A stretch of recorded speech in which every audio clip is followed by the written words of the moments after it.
C'est l'armée haïtienne qui a infligé à Napoléon sa première grande défaite. Et personne n'en parle. Tu n'imagines pas les conséquences de cette bataille sur l'histoire du monde. On va voir ça tout de suite, mais avant cela, pense à t'abonner et à liker. En 1791, à Saint-Domingue, l'actuel Haïti, les Noirs se révoltent et abolissent l'esclavage. C'est absolument énorme. Mais en 1802, Napoléon n'a pas le time. Et il veut absolument rétablir l'esclavage. Sauf que tu t'en doutes, pour les Noirs de Saint-Domingue, c'est absolument hors de question. Napoléon envoie alors 20 000 soldats dirigés par le général Leclerc. C'est énorme. Objectif, mater la rébellion.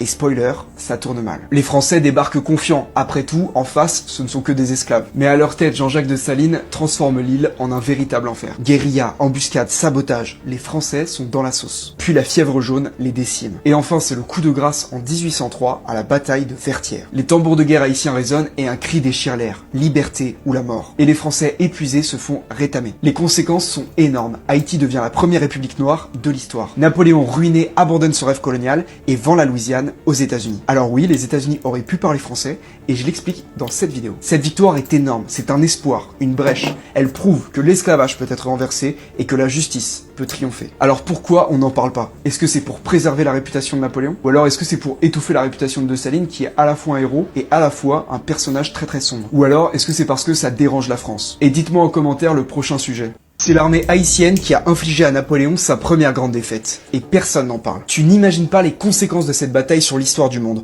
On va voir ça tout de suite, mais avant cela, pense à t'abonner et à liker. En 1791, à Saint-Domingue, l'actuel Haïti, les Noirs se révoltent et abolissent l'esclavage. C'est absolument énorme. Mais en 1802, Napoléon n'a pas le time. Et il veut absolument rétablir l'esclavage. Sauf que tu t'en doutes, pour les Noirs de Saint-Domingue, c'est absolument hors de question. Napoléon envoie alors 20 000 soldats dirigés par le général Leclerc. C'est énorme. Objectif, mater la rébellion.